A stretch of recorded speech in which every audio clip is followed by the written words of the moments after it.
Hello friends, NK online learning YouTube channel पर आप सभी का स्वागत है। मैं डॉक्टर वीरेंद्र संतानी आपको बेसिक इलेक्ट्रिकल इंजीनियरिंग के बारे में पढ़ाऊंगा। आइए देखते हैं। तो नेक्स्ट टॉपिक है हमारा रिप्रेजेंटेशंस ऑफ फेजर। रिप्रेजेंटेशन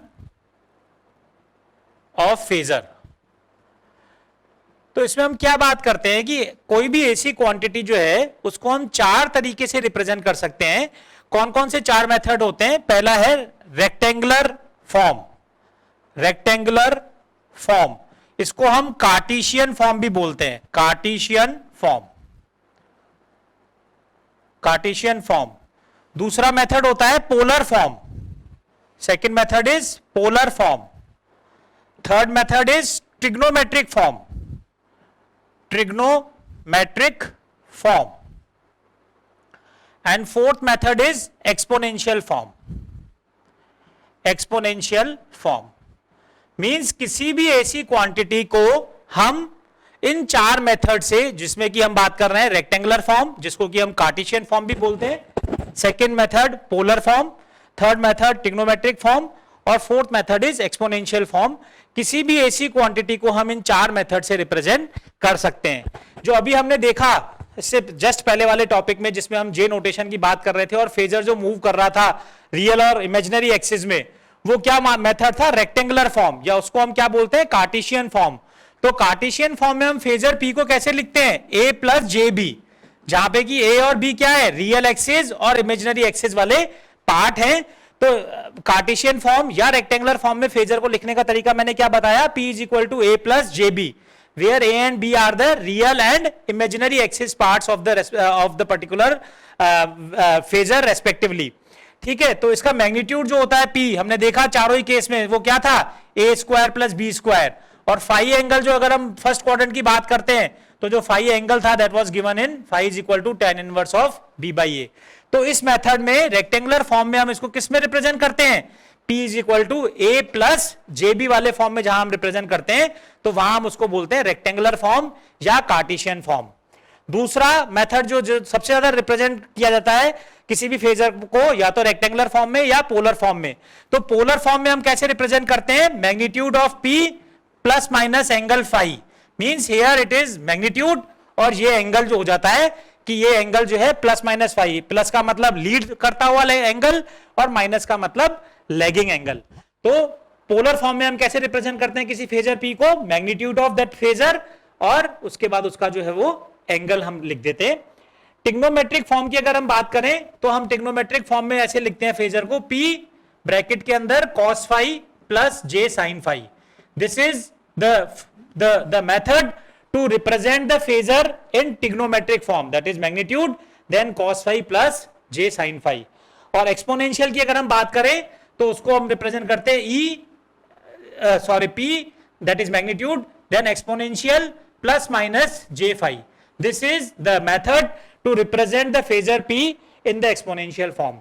तो हमें क्या होता है जनरली रेक्टेंगुलर टू पोलर, क्योंकि ये दो फॉर्म्स मैक्सिमम काम आती हैं, तो हमें क्या होता है कि रेक्टेंगुलर टू पोलर या पोलर टू रेक्टेंगुलर अगर कन्वर्ट करना है, तो we have a scientific calculator with us also and we have some calculations also. तो कैलकुलेशंस में भी आपको समझाऊंगा। तो किसी भी ऐसी क्वांटिटी को रेक्टेंगुलर से पोलर कैसे कन्वर्ट करना है या पोलर से रेक्टेंगुलर कैसे कन्वर्ट करना है, ये सभी को जो है आना चाहिए, और अभी अपन इसको और डिटेल में डिस्कस करते हैं। एक एग्जाम्पल लेते हैं। Current I is equal to 5 minus j 8.66। ये अपने को किसमें गिवन है? रेक्टेंगुलर फॉर्म में मामला गिवन है।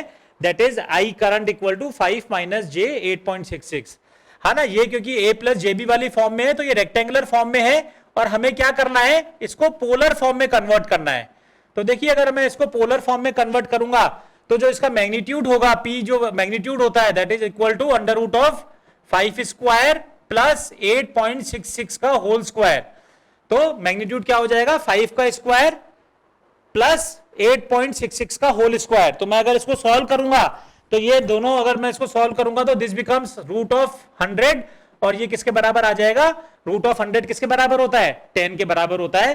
तो मैग्नीट्यूड तो आ जाएगा 10, और जो फाई एंगल जो है that is phi is equal to tan inverse B by a. तो tan इनवर्स B कितना है इस केस में? माइनस 8.66। तो -8.66 अपॉन ए कितना है 5। तो अगर मैं इसको सॉल्व करूंगा tan inverse of -8.66 divided by 5, तो अगर मैं इसको सॉल्व करता हूं तो दिस बिकम्स -60 डिग्री। तो मैं इसको पोलर फॉर्म में कैसे लिखूंगा, tan angle -60 degree. This will be the required polar form for given rectangular form which was 5 minus j 8.66, means the current which was represented in rectangular form was 5 minus j 8.66. It can be represented in polar form as tan angle -60. Next अगर मैं इसी को उल्टा करना चाहूं, यानी मैं tan angle -60 को अगर मैं ये ऐसे कन्वर्ट करना चाहता, देखिए क्या कह रहा हूं मैं कि अगर ये tan एंगल -60, ये क्या फॉर्म है, पोलर फॉर्म गिवन है। अगर इसको रेक्टेंगुलर फॉर्म में कन्वर्ट करना होता तो मैं क्या करता, tan cos of -60 degree plus j of sine of -60 degree. तो मैं इसको कैसे लिखता, tan ब्रैकेट में cos minus theta is cos theta यानी cos 60 और sin minus theta is minus sin theta यानी माइनस ऑफ j sin 60। तो मैं देखिए इसको कैसे सॉल्व करता है, यहां लिख रहा हूं tan cos 60 की वैल्यू कितनी होती है, cos 60 यानी sin 30 यानी 1/2 यानी 0.5 माइनस j sin 60 की वैल्यू 0.866। तो अगर मैं इसको सॉल्व करूंगा तो क्या आ जाएगा, 5 माइनस j 8.66 यानी ये क्या हो गई, रेक्टेंगुलर फॉर्म जो यहां पर थी, देखिए आप 5 माइनस j 8.66। तो मैं रेक्टेंगुलर से पोलर तो ऐसे कन्वर्ट कर दूंगा और पोलर से रेक्टेंगुलर ऐसे कन्वर्ट कर दूंगा। तो ये तो हुआ मैथमेटिकल तरीका, लेकिन मेरी रिक्वेस्ट आप सभी स्टूडेंट से ये है कि इसको हम डायरेक्टली जो है कैलकुलेटर्स में, जो आपके साइंटिफिक कैलकुलेटर होता है उसमें फंक्शंस होते हैं अलग अलग, तो मेरी रिक्वेस्ट है कि आप अपने फंक्शंस को देख के और इसको रेक्टेंगुलर टू पोलर और पोलर टू रेक्टेंगुलर डायरेक्ट भी कन्वर्ट हो जाता है, तो वो मेथड भी सभी को आना चाहिए। तो नेक्स्ट टॉपिक है अपना एल्जेब्रिक ऑपरेशन। एल्जेब्रिक ऑपरेशन का क्या मतलब है, नाम से ही पता लग रहा है कि we have to perform the algebraic operation on phasors. तो हमें ये ध्यान रखना होता है कि जब भी एडिशन और सब्सट्रैक्शन की बात करते हैं तो रेक्टेंगुलर मेथड ज्यादा सिंपल होता है एल्जेब्रिक ऑपरेशन के लिए, और मल्टीप्लिकेशन और डिवीजन में पोलर मेथड से जो है वो इजीली हम मल्टीप्लिकेशन और डिवीजन कैलकुलेट कर सकते हैं। तो सपोज कोई फेजर लिया मैंने P1 that is equal to A1 plus J B1, और P2 जो है मेरा फेजर है that is equal to A2 plus J B2। ये दो फेजर मैंने ले लिए कि P1 phasor is A1 plus J B1 और P2 is A2 plus J B2। Suppose मुझे इन दोनों को अगर ऐड करना है तो मैंने आपको क्या बताया, rectangular method is more better. तो P1 प्लस P2 क्या हो जाएगा, देखिए P1 प्लस P2 क्या हो जाएगा, A1 plus A2 plus J B1 plus B2। Means real parts को मैंने अलग जोड़ दिया और इमेजिनरी पार्ट्स को मैंने अलग जोड़ दिया, और इसको मैंने लिख दिया later suppose C1 plus J D1, where C1 is equal to A1 plus A2 and D1 is equal to B1 plus B2। तो ये मेरा क्या हो जाएगा, this will be the addition of two phasors that is P1 and P2। अगर यही subtraction करना होता तो P1 माइनस P2 क्या हो जाएगा, A1 minus A2 that is A1 minus A2 plus J B1 minus B2।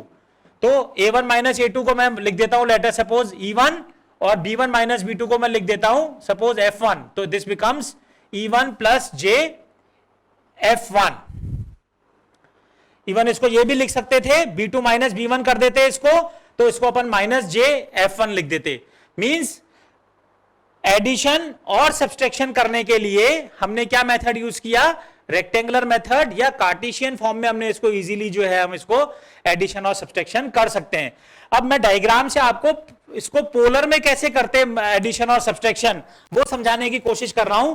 देखिए इस डायग्राम की बात करें तो इस डायग्राम में मैं क्या कह रहा हूं कि एक फेजर है हमारे पास OA एक फेजर है और दूसरा फेजर है OB। मुझे इन दोनों का एडिशन करना है, तो मैंने क्या किया, OA और OB का अगर एडिशन करना है तो इस OB को ऐसे का ऐसे इसमें ऐड कर दिया, तो ये क्या हो जाएगा, OA plus OB is equal to OC। तो ये आपका एडिशन निकल के आ जाएगा। फेजर रिप्रेजेंटेशन में पोलर फॉर्म के मेथड से this OA plus OB is equal to OC, जो कि इसमें दिखाई दे रहा है। तो ये सीधे सीधे हम पोलर फॉर्म में जो है एडिशन कर देंगे।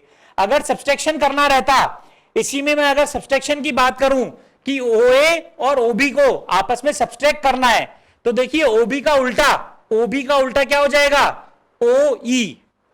तो ये OE जो हो गया वो माइनस का हो गया, तो माइनस का OE, और ये OA के पैरेलल जो है वो ये ED है, तो OE plus ED equal to OD। तो ये आपका क्या आ जाएगा, सब्सट्रैक्शन आ जाएगा OD।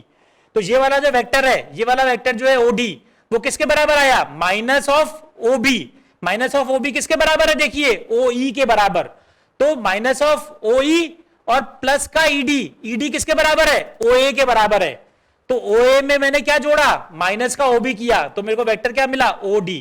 सो एडिशन तो क्या हुआ, OC is the addition of given two vectors and OD is the subtraction of given two vectors in polar form. So we have discussed addition and subtraction in rectangular as well as in polar form. Both we have discussed. तो addition और subtraction हमने देख लिया। अगर हम multiplication और division की बात करते हैं तो polar form is more better. Suppose कैसे, कोई पोलर फॉर्म में P1 जो वेक्टर है that is given as P1 angle φ1 and suppose P2 is given as P2 magnitude angle φ2।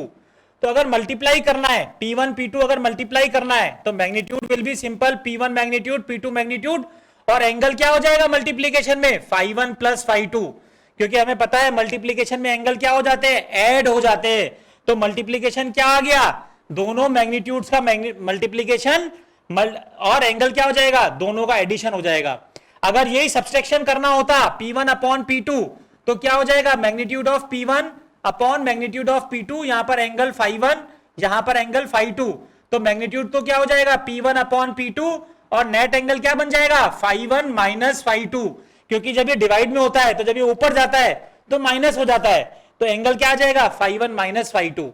तो मल्टीप्लीकेशन और डिवीजन में हम हमेशा ये ध्यान रखेंगे कि we use polar form, because polar form is very simple to calculate the multiplication and division of given two phasors. सीधे सीधे मैग्नीट्यूड मल्टीप्लाई हो जाते हैं, एंगल जुड़ जाते हैं।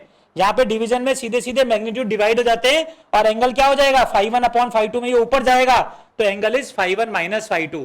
सो in this manner the addition, subtraction, multiplication and division that is algebraic operations is to be done in the phasors which is represented as AC quantities. और अब इनके न्यूमेरिकल्स में बहुत डिटेल में अपन करते हैं कि ये हम परफॉर्म कैसे करते हैं। न्यूमेरिकल अपन देख रहे हैं, पहला न्यूमेरिकल इसमें है, two currents in the circuits are, currents given है I1 equal to this and I2 equal to this.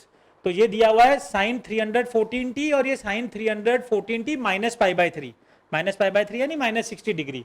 हमें क्या करना है, find the different representation of two currents, कि अलग अलग कैसे कैसे रिप्रेजेंट करते हैं, and phase angle between two quantities. तो देखिए रिप्रेजेंटेशन करने का तरीका क्या है, चार तरीके हैं इसमें। पहला मेथड है साइनसोइडल प्रेजेंटेशन। तो साइनसोइडल की अगर हम बात करें, साइनसोइडल प्रेजेंटेशन, तो साइनसोइडल प्रेजेंटेशन में या रिप्रेजेंटेशन में I1 की जो वैल्यू होगी जो अपने को गिवन है, ये साइनसोइडल प्रेजेंटेशन ही गिवन है, I1 is equal to 20 sine of 314t, और I2 क्या गिवन है, I2 will be equal to 14 of sine 314t minus of 60 degree. This is the sinusoidal presentation of the currents. Then next आता है polar representation, polar form, polar representation, representation. तो polar representation में अगर इसको represent करेंगे तो देखिए 20 तो मैग्नीट्यूड, एंगल 0 डिग्री, 20 तो मैग्नीट्यूड, 20 तो मैग्नीट्यूड, एंगल 0 डिग्री। यहां पर 14 तो मैग्नीट्यूड और एंगल माइनस 60 डिग्री, 14 तो हो गया मैग्नीट्यूड और एंगल क्या हो गया, माइनस 60 डिग्री। तो ये हो गया आपका पोलर रिप्रेजेंटेशन। उसके बाद हम बात कर रहे हैं रेक्टेंगुलर रिप्रेजेंटेशन की। रेक्टेंगुलर रिप्रेजेंटेशन, रेक्टेंगुलर को हम क्या बोलते थे, कार्टेशियन भी बोलते थे, कार्टेशियन रिप्रेजेंटेशन।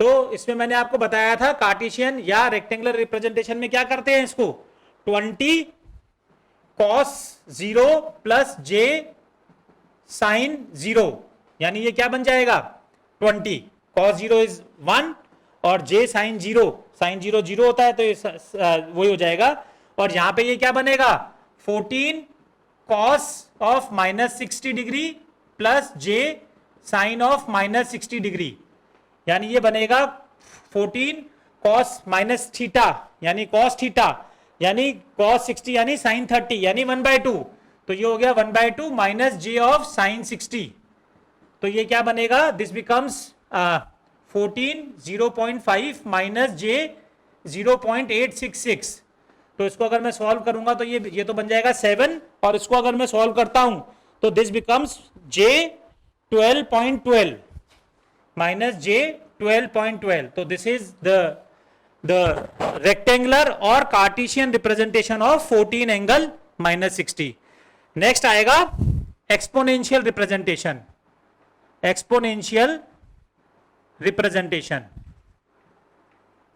तो एक्सपोनेंशियल रिप्रेजेंटेशन की अगर हम बात करेंगे तो हम इसको कैसे रिप्रेजेंट करेंगे, ये तो हो जाएगा 20 e की पावर 0 और ये हो जाएगा 14 e की पावर -j60 डिग्री. तो these are the 4 different types of representation for these particular two currents I1 and I2. तो पहला पार्ट हमारा हो गया find the different representation of two currents, और दूसरा पार्ट क्या था phase angle between two quantities. तो देखिए phase angle between two quantities के लिए हम पोलर फॉर्म को देख लेते हैं कि इसमें क्या दिखाई दे रहा है. I1 जो है वो तो है 20 एंगल 0 डिग्री I1, और I2 जो है that is equal to 14 angle -60 degree. तो अगर मैं इसको डायग्राम में बनाऊं I1 अगर मैं इसको रेफरेंस लेता हूं तो ये कितना है 20 एंगल 0 पे है, तो I2 इसके रेस्पेक्ट में कितने डिग्री पीछे है 60 degree. This is 60 degree lag करता हुआ, क्योंकि पीछे आ रहा है, पीछे आता है, मैंने आपको बताया वो लैग कर रहा है, यानी इस केस में क्या चीज हो गई फेज एंगल क्या हो गया I2 lags I1 by 60 degree. This will be the answer कि फेज डिफरेंस कितना है 60 डिग्री, और वो क्या चीज है I2 लैग कर रहा है विथ रेस्पेक्ट टू I1, या इसी को मैं क्या लिख सकता हूं I1 Leeds I2 bye 60 degree. दोनों का मतलब एक ही है, I2 लैग कर रही है 60 degree with respect to I1, या I1 लीड कर रही है I2 से 60 डिग्री. हम जनरली कौन सी टर्मिनोलॉजी यूज करते हैं फर्स्ट वाली, जिसमें मैं बोल रहा हूं कि I2 current lags I1 by 60 degree. और ये कैसे है क्लॉकवाइज डायरेक्शन में जो चीज बाद में आती है वो लैग करती है. तो अगर मैंने I1 को रेफरेंस लिया तो I2 यानी मैंने क्या किया -60 को क्या किया क्लॉकवाइज डायरेक्शन में बनाया, यानी I2 लैग कर रही है I1 से 60 डिग्री से. तो नेक्स्ट हमारा क्वेश्चन है find the angle by which I2 lags I1, कि I2 कितनी लैग कर रही है I1 से. If I1 equal to I1 आपको गिवन है इस फॉर्म में और 3 वैल्यूज गिवन है I2 की, मतलब 3 पार्ट हैं. तो जब भी इस तरह का क्वेश्चन हम सॉल्व करते हैं तो हमें ये ध्यान रखना होता है I1 हो चाहे I2 हो, दोनों को ही हमें साइन की टर्म्स में कन्वर्ट करना होता है. तो देखिए I1 हमें क्या गिवन है, फर्स्ट पार्ट अगर मैं लेता हूं तो I1 तो सभी के लिए कॉमन है, I1 is equal to 120 cos of 100 pi t -30 degree. मैंने क्या कहा, मैं इसको कॉस को मैं क्या किस में कन्वर्ट करूंगा साइन में कन्वर्ट करूंगा. तो I1 कितना हो जाएगा 120 sine of 90 degree plus 100 pi t -30 degree. ये मैंने कैसे किया, sine of 90 plus theta is equal to cos theta, जो बेसिक अपनी ट्रिग्नोमेट्रिक 11th क्लास में हमने पढ़ी है. तो उससे हमारे पास क्या आ गया 120 साइन ऑफ 100 पाई टी 90 -30, तो ये कितना हो जाएगा प्लस का 60 डिग्री. तो ये तो हमारे पास आ गया I1. It is very clear that I1 we have expressed into sin component, that is 120 sin 100 pi t, 90 में से 30 गया तो प्लस का 60 डिग्री हमने कर लिया. अब हम फर्स्ट पार्ट कर रहे हैं. फर्स्ट पार्ट में क्या है I2 will be given as -8 cos of 100 pi t plus 20 degree. अब इसमें भी मैंने आपको क्या बोला, जैसे हमने यहां पर I1 को साइन कंपोनेंट में कन्वर्ट किया, यहां पे भी हम क्या करेंगे साइन में कन्वर्ट करेंगे. तो I2 क्या आ जाएगा -8 sine of 90 degree plus 100 pi t plus 20 degree. तो ये क्या निकल के आएगा I2 will be equal to -8 sine 100 pi t plus 110 degree. अब इसमें भी देखिए क्या प्रॉब्लम है, माइनस का साइन है, तो माइनस के साइन को भी हमें क्या करना है प्लस में कन्वर्ट करना है. वो कैसे करेंगे 8 sine 180 degree plus 100 pi t plus 110 degree mean sine 180 plus theta is minus sine theta. Again trigonometric फॉर्मूले से तो इससे I2 क्या निकल के आ जाएगा, देखिए this will B 8 of sine 100 pi t plus 290 degree. Plus का कितना आ जाएगा 180 प्लस 110, दैट इज प्लस का 290 डिग्री। या इसी को मैं क्या लिख सकता हूं, I2 will be equal to 8 sine 100 pi t minus 70 degree, plus का 290 या माइनस का 70 एक ही बात है। तो I1 जो है वो भी साइन की टर्म्स में आ गया और I2 भी जो है साइन की टर्म्स में आ गया। तो देखिए अब अगर मैं रेफरेंस, कोई भी मैंने रेफरेंस ले लिया जीरो एंगल पे, तो I1 क्या है उसके रेस्पेक्ट में प्लस 60, तो प्लस 60 यानी यहां पर I1 और ये हो गया 60 डिग्री, और I2 कितना है माइनस 70, तो I2 जो है that is this is I1, this is I2 और ये दिस इज 70। तो I2 कितना लैग कर रहा है, टोटल जो है I2, अपना क्वेश्चन क्या था, I2 lags I1, I2 I1 से कितना लैग्स कर रहा है, देखिए इस केस में I2 lags I1 by 130 degree. क्यों, क्योंकि क्लॉकवाइज डायरेक्शन में I1 के 130 डिग्री के बाद, 60 डिग्री के बाद तो यहां पहुंचेंगे और 70 डिग्री के बाद यहां पहुंचेंगे, यानी I2 lags I1 by 130 degree. Clockwise direction में I1 के 130 डिग्री के बाद I2 पर पहुंचेंगे, यानी I2 lags I1 by 130 degree. तो ये हमारे फर्स्ट क्वेश्चन का आंसर हो गया। देखिए अब सेकंड पार्ट है, सेकंड पार्ट में गिवन है I2 is equal to 5 sine 100 pi t plus 50 degree. तो इसमें I2 आपको जो ये सेकंड पार्ट में ये गिवन है वो साइन की टर्म्स में गिवन है, और I1 अपन ये कैलकुलेट कर चुके थे, वो भी साइन की टर्म्स में। तो देखिए अगर मैंने कोई रेफरेंस लिया तो I1 क्या है 60 डिग्री आगे है, तो I1 तो जो है वो 60 डिग्री आगे है, तो मैंने I1 बनाया और यहाँ पे ये एंगल जो है that angle is 60 degree, that angle is 60 degree, यहाँ पे मैंने I1 लिखा। और I2 भी क्या है, देखिए 5 साइन सेम मैग्नीट्यूड प्लस 50, तो यानी प्लस 50 का मतलब जो I2 आएगा वो ये इस तरह से आएगा। तो I2 वाला ये वाला जो एंगल है, ये वाला जो एंगल है ये 50 डिग्री है। अब क्या हो रहा है, देखिए ये वाला 50 और ये वाला कंप्लीट 60, तो I2 जो है वो ये वाला एंगल कितना डिग्री बना, ये वाला एंगल 10 डिग्री बना, क्योंकि ये 50 और ये पूरा 60, तो इसका मतलब बीच वाला एंगल कितना बना 10 डिग्री। तो इसमें अब क्या आ जाएगा, I2 lags I1 by 10 degree. 10 degree क्यों, क्योंकि I1 के 10 डिग्री के बाद क्लॉकवाइज डायरेक्शन में 10 डिग्री चलने के बाद I2 आ जाएगा, यानी I2 lags I1 by 10 degree. तो ये अपने सेकंड का आंसर हो गया, I2 lags I1 by 10 degree. Third part देख रहे हैं इसमें अपन -6 साइन ऑफ दिस, तो यहाँ पे माइनस साइन है, तो देखिए मैं इसको यहीं पे कर देता हूं। थर्ड पार्ट में माइनस साइन को मुझे प्लस में कन्वर्ट करना पड़ेगा, तो मैं क्या लिखूंगा, I2 will be equal to 6 sine, जो यहाँ पे माइनस था, माइनस को प्लस करने के लिए 180 degree plus 100 pi t minus 30 degree. तो हमारा I2 क्या निकल के आ जाएगा, 6 साइन 100 पाई टी 180 और माइनस का 30 यानी प्लस का 150 डिग्री।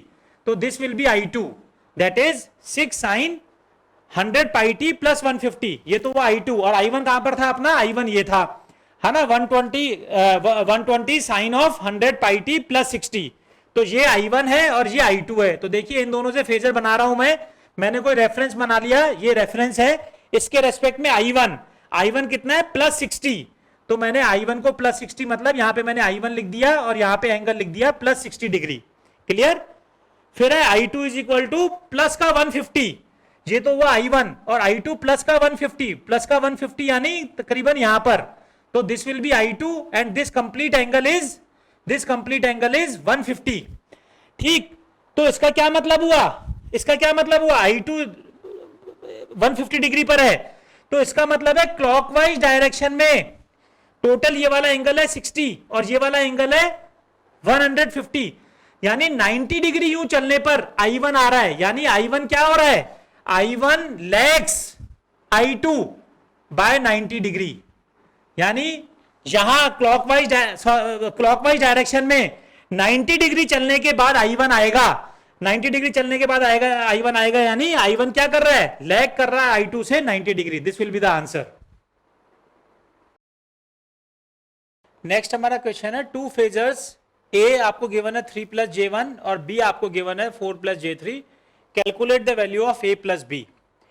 पहले एडिशन है, फिर सब्सट्रैक्शन है, मल्टीप्लीकेशन और डिवीजन है। तो देखिए अपने को सबसे पहले अपन A को लिखते हैं, A is equal to 3 plus J1। ये किस तरह की फॉर्म में गिवन है अपने को देखिए, ये रेक्टेंगुलर फॉर्म में गिवन है, तो इसको अगर मुझे पोलर फॉर्म में कन्वर्ट करना है तो इसका मैग्नीट्यूड क्या होगा, P is equal to under root of 3 square plus 1 square, यानी अंडर रूट ऑफ 10। तो अंडर रूट ऑफ 10 को अगर मैं कैलकुलेट करता हूं तो दिस बिकम्स 3.16, दिस इज 3.16, और फाई की वैल्यू होती है tan inverse b by a. tan inverse b by a का मतलब 1/3, तो अगर अपन इसको कैलकुलेट करते हैं तो एंगल आता है 18.43, 18.43।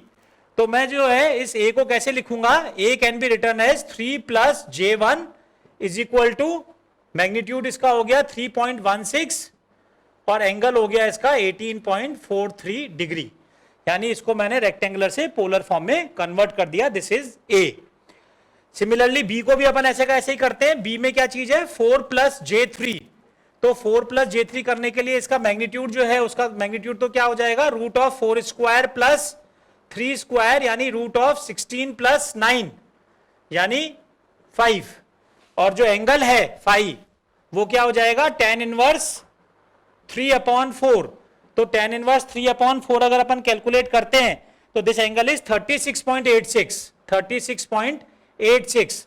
तो अपन b को कैसे लिख सकते हैं, b will be equal to 4 plus J3 that can be written as magnitude is 5 and angle is 36.86। तो what we have done till time is we have converted this vector a and phasor a and b in from rectangular to polar form, क्योंकि polar form में हमें convert करने का फायदा क्या होता है, मल्टीप्लीकेशन और डिवीजन बहुत इजीली कर पाते हैं हम उससे। तो सबसे पहले आप फर्स्ट पार्ट करते हैं।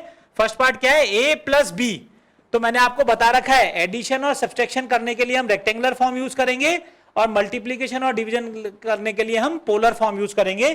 तो एडिशन यानी a प्लस b का मतलब क्या हो जाएगा, 3 प्लस J1 प्लस b की वैल्यू कितनी है 4 प्लस J3, तो ये आपका बन जाएगा 7 प्लस J4, 7 प्लस J4, ये तो हो गया रेक्टेंगुलर फॉर्म में। इसी को अगर मैं रेक्टेंगुलर फॉर्म में अगर मैंने सीधा सीधा अगर मैंने एडिशन किया तो रेक्टेंगुलर फॉर्म में क्या आ गया 7 प्लस J4। अब 7 प्लस J4 को अगर मुझे पोलर फॉर्म में कन्वर्ट करना है तो मैग्नीट्यूड क्या निकल के आएगा इसका, under root of 7 square plus 4 square, that means under root of 49 plus 16। तो ये जो निकल के आएगा that will be the magnitude is, the magnitude of a plus b will be 8.06। इसको सॉल्व करेंगे तो ये आ जाएगा 8.06। और सिमिलरली जो है इसका फाई जो निकल के आएगा, फाई क्या आएगा tan इनवर्स b बाई ए, यानी tan इनवर्स 4/7। तो tan इनवर्स 4/7 को अगर मैं सॉल्व करूंगा तो 4/7 निकल के आएगा 29.74 डिग्री। तो हम इसको कैसे लिखेंगे, a प्लस b जो है, a प्लस बी को जो है हमने कन्वर्ट किया था 7 प्लस J4 और मैग्नीट्यूड हमने निकाला 8.06 और एंगल हमने निकाला 29.74 डिग्री। तो ये हमारा हो गया first part, that is addition, that is a plus b. Second part अगर हम कर रहे हैं, सेकेंड पार्ट क्या है, a minus b. a minus b में a क्या वैल्यू है हमारी 3 प्लस J1, ये तो हो गया a minus of b, b कितना है हमारा 4 प्लस J3। तो रेक्टेंगुलर फॉर्म में तो 3 माइनस 4 इट बिकम्स -1 और J1 माइनस ऑफ J3 यानी माइनस का 2J। तो ये तो हमारा आंसर आ गया किस फॉर्म में, रेक्टेंगुलर फॉर्म में। a minus b will be equal to -1 minus of 2J। अगर मैग्नीट्यूड की बात करते हैं P में तो ये क्या निकल के आ जाएगा 1 स्क्वायर प्लस 2 स्क्वायर, यानी ये कितना निकल के आ जाएगा रूट ऑफ 5, और रूट ऑफ 5 को अगर मैं निकालेंगे इसको तो दिस बिकम्स 2.23 और फाई अगर इसमें अपन कैलकुलेट करेंगे -1 माइनस ऑफ 2J, यानी ये किस क्वाड्रेंट में आएगा, थर्ड क्वाड्रेंट में। तो थर्ड क्वाड्रेंट में जो इसका फाई जो अगर अपन कैलकुलेट करेंगे तो वो निकल के आएगा माइनस ऑफ 116.56 डिग्री। इसको अपन सॉल्व कर देना आप कैलकुलेटर से, तो फाई की वैल्यू ये निकल के आ जाएगी।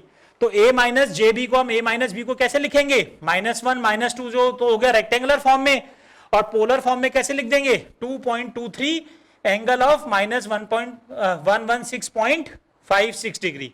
तो this will be second part, that is subtraction, that is a minus b. Third part है हमारा a इंटू बी। तो a इंटू बी के लिए तो हमें क्या करना है, सीधे सीधे पोलर फॉर्म देखिए, a ये रहा और बी कहां पर रहा, ये रहा। तो ए की वैल्यू है 3.16 angle 18.43 multiplied by b 5 angle 36.86 degree. तो ये तो सीधा सीधा मल्टीप्लाई हो जाएगा, तो ये हो जाएगा 3.16 मल्टीप्लाइड बाय 5 और एंगल सीधा सीधा जुड़ जाएगा 18.43 प्लस 36.86।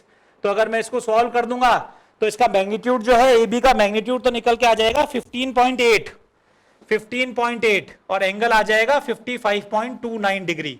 सो जो मैंने आपको कहा था कि एडिशन और सब्सट्रैक्शन तो बहुत इजीली रेक्टेंगुलर फॉर्म से किए जा सकते हैं, मल्टीप्लीकेशन हमने देखा बहुत इजीली पोलर फॉर्म से कर लिया। Similarly division fourth part a upon b किससे करेंगे, पोलर फॉर्म से। ए अपॉन बी का मतलब क्या हो जाएगा, ए है 3.16 एंगल ऑफ 18.43 अपॉन बी की वैल्यू 5 एंगल ऑफ 36.86।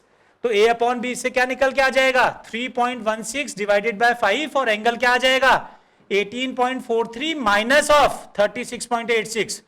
ये माइनस क्यों हो गया, क्योंकि यहां से जब ये ऊपर जाएगा तो ये माइनस बन जाएगा। तो इससे ए अपॉन बी क्या निकल के आ जाएगा, मैग्नीट्यूड जो है 3.16 डिवाइडेड बाय 5, तो ये तो आ जाएगा 0.632 और एंगल जो है इसको सॉल्व करेंगे तो ये निकल के आ जाएगा माइनस का 18.43 डिग्री। तो इस पूरे क्वेश्चन में हमने क्या देखा, फिर से मैं आपको रिकॉल कराने की कोशिश कर रहा हूं। दो आपको फेजर्स गिवन थे ए और बी, ए प्लस बी और ए माइनस बी, तो हमने किससे किया, रेक्टेंगुलर फॉर्म से, कार्टेशियन फॉर्म से। उसको हमने हालांकि पोलर फॉर्म में कन्वर्ट करके दिखाया आपको, पर जरूरत अगर नहीं भी करते तो भी काम हमारा चल जाता और सीधे सीधे हम रेक्टेंगुलर फॉर्म में आंसर्स को दे देते।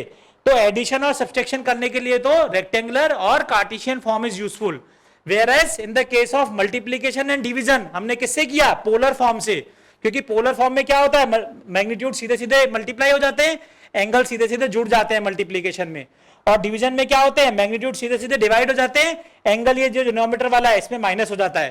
तो एडिशन और सब्सट्रैक्शन में फिर से बोल रहा हूं, रेक्टेंगुलर और Cartesian form is useful, while in multiplication and division polar form is useful। और वो करते हुए हमने ये पूरा जो है न्यूमेरिकल ठीक कर दिया।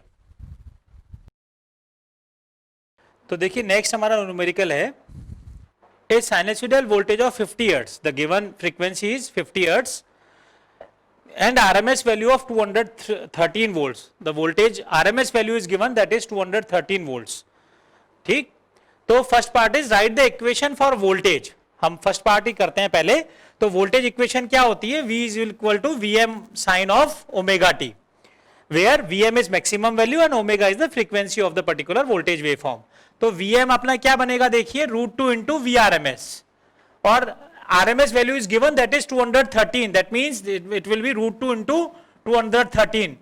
So if we multiply √2 into 213, it becomes 301.23. This will be 301.23 volts. So this is the maximum value of the voltage. Then frequency omega. Omega is 2 pi f. So here 2 into pi into f is 50. That means 314. So what will be the wave equation? It will be V is equal to 301.23. That is maximum value sine of 314t.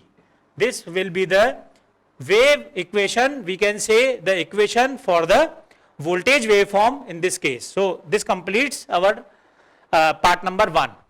Then what is second part? Second part is, I am doing this. Second part is, first find the voltage across after 0.025 second from passing through 0. यानी अगर 0 से पास होने के इतने time बाद voltage की value क्या रहेगी, क्या वोल्टेज की वैल्यू क्या रहेगी। तो देखिए साइन वेव जो होती है वो कैसे मूव करती है, ऐसे मूव करती है। तो ये क्या चीज कह रहा है कि 0 से इतने टाइम बाद 0.012 सेकंड के बाद इसकी वैल्यू क्या रहेगी। तो देखिए वोल्टेज वेवफॉर्म की इक्वेशन क्या है, Vm sine of omega t जो है इसकी वेवफॉर्म हमने क्या लिखी, 301.23 साइन ऑफ 314t। तो मैं क्या करूंगा इसमें, t की वैल्यू ये लिखूंगा, कौन सी, 0.025। तो वोल्टेज की वैल्यू क्या आ जाएगी, 301.23 sine of 314 multiplied by this time, कि 0 से कितने टाइम बाद, इतने टाइम बाद वैल्यू क्या रहेगी, तो मैं इसको इस टाइम को मल्टीप्लाई कर दूंगा 0.0125। तो अगर मैं इसको सॉल्व करता हूं तो this becomes sine of 3.925, sine of 3.925, this is 301.23 as it is. So if we solve it out, 301.23 sine of 3.925, it becomes minus of 212.57 volts. Means this is the voltage, this is the value of voltage after 0.0125 crossing from 0. यानी maximum value तो क्या थी इसकी 300 कितना है 301.23, 301.23, और zero से इतने टाइम के बाद इसकी वैल्यू कितनी है, इसकी वैल्यू कितनी है माइनस का 212.57 volt. So this will be the second part.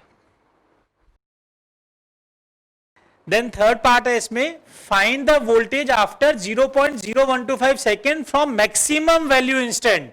तो देखिए इसमें मैक्सिमम वैल्यू इंस्टेंट कितने पे आता है, omega T equal to 90 degree पे. Omega T equal to 90 degree पे क्या कौन सा इंस्टेंट आता है, maximum value instant.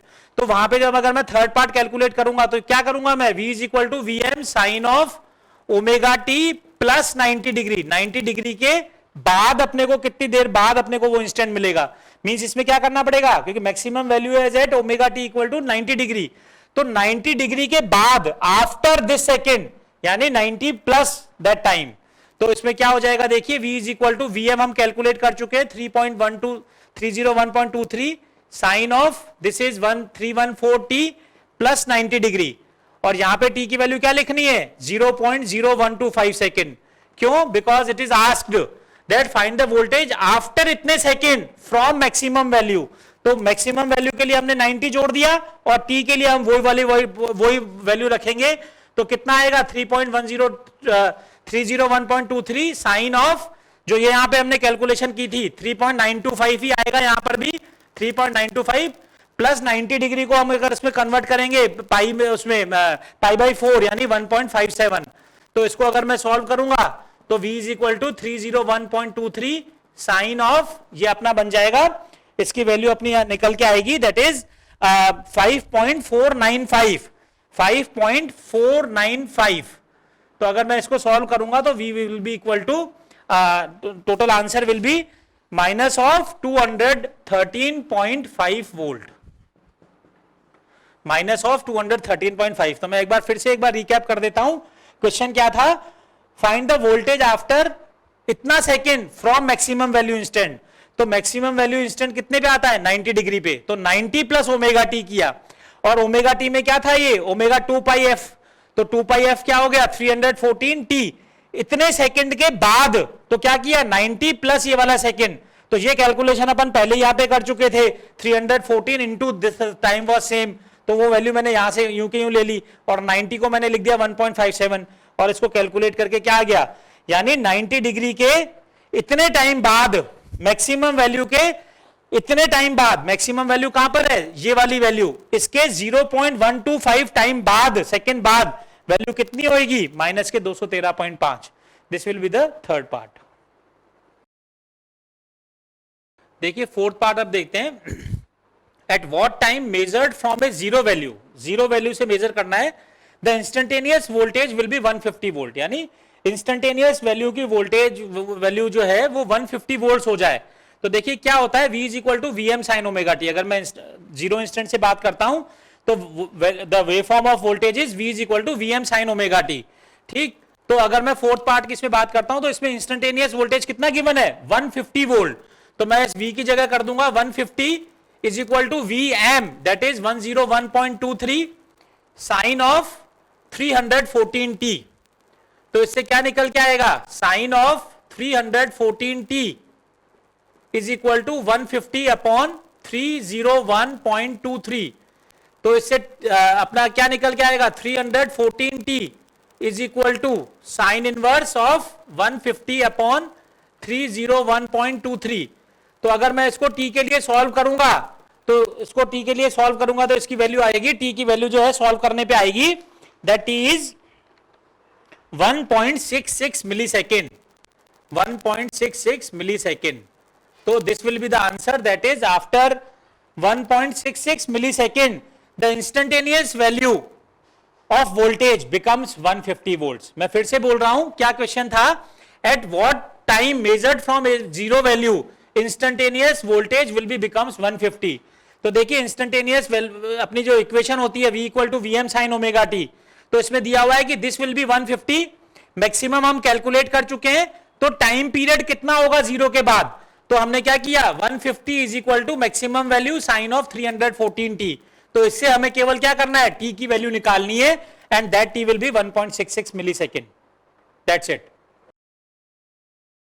Next last part है, at watch time measured from maximum positive value. Maximum positive value कितने पे आती है? 90 डिग्री पर आती है।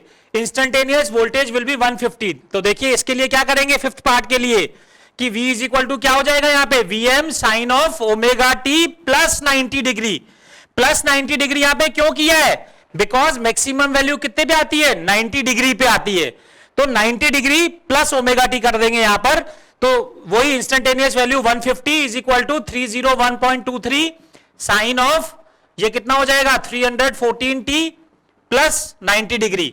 तो इसके लिए ये 90 डिग्री को कैसे लिखेंगे अपन, 301.23 साइन ऑफ 314 टी प्लस 1.57। तो इसको अगर अपन सॉल्व करेंगे टाइम टी के लिए, तो इससे जो है टाइम टी जो है वो अपना निकल के आएगा, टाइम टी जो है निकल के आएगा इससे 3.34 मिलीसेकेंड। Time 3.34 millisecond. तो फिर से मैं कह रहा हूं, क्या क्वेश्चन था, at what time measured from the maximum positive value. पहले वाला था जीरो वैल्यू, यहां है मैक्सिमम पॉजिटिव, इसीलिए अपन ने यहां पे प्लस 90 किया। इंस्टेंटेनियस वैल्यू विल बी 150, तो 150 इंस्टेंटेनियस वैल्यू हो गई। ये मैक्सिमम वैल्यू थी साइन ऑफ 314 टी प्लस 90, क्योंकि मैक्सिमम वैल्यू के बात करना है, तो इसके लिए टाइम टी को कैलकुलेशन किया, तो this will B 3.34 millisecond. That's it.